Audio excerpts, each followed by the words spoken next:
جہاں تک پاکستان کی بات ہے تو آئی تھنک کہ پاکستان میں تو ویسے بھی امریکہ کا جو تاریخی کردار ہے وہ تو آمریت کی حمایت ہے، وہ تو ملٹرائزیشن آف دا اسٹیٹ ہے، تو یہاں پہ تو کبھی بھی امریکہ نے کوئی جمہوریت اور انسانی حقوق کا زیادہ خیال نہیں کیا، اور ویسے آپس کی باتیں صرف پاکستان میں نہیں ہے، دنیا کے بیشتر ملکوں میں یہی کانڈ۔ تو ایک تھا جو ریٹرک تھا اور ایک تھا اس کے عملی اقدامات۔ دوسری بات آپ بتا رہے ہیں کہ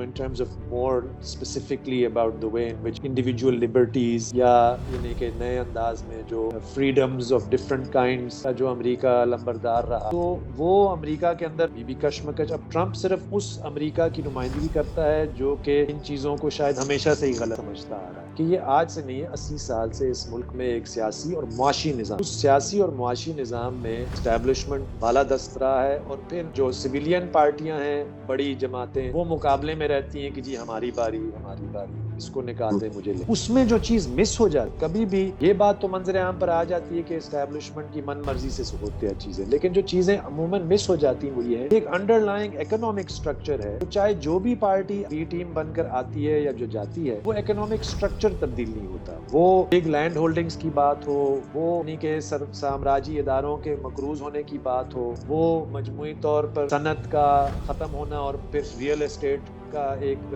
جن ہے وہ کھلے عام دھندن آتے ہوئے آپ کو مغلز ملیں گے، وہ چیز تمام حکمرانوں میں یا حکومتوں میں مشترک ہے۔ یہ تو کمپیئر کر سکتے ہیں کہ چاہے آپ کا جو سٹارٹنگ پوائنٹ جتنا بھی مختلف ہو، جو کانگریس پارٹی کا عمومی رویہ تھا ویزاوی جمہوریت ورسز مسلم لیگ کا، یا جو انٹرنیشنل الائنمنٹس تھے کہ کہیں ایک ملک کہہ رہا ہے کہ چلو ہم غیر جانبدار رہیں، دوسرا ملک کہہ رہے ہیں کہ ہم مکمل طور پہ مغرب کے کیمپ میں جا کر بیٹھیں گے اور anti communist front line state, یہ تو فیصلے کسی نے کیے، یہ تو صرف آپ کے سٹارٹنگ پوائنٹ اس کا تعلق نہیں ہے۔ I agree with you صاحب۔ سوال یہ ہے کہ یہ کمپلشن کیوں کریٹ ہوئی؟ Why did it happen؟ وہ کون سے عوامل تھے، کون سی فورسز تھیں جنہوں نے ایسا فیصلہ لینے پہ مجبور کیا؟ Let's not forget when Pakistan comes into being, only 2 years ago the war finished in Europe.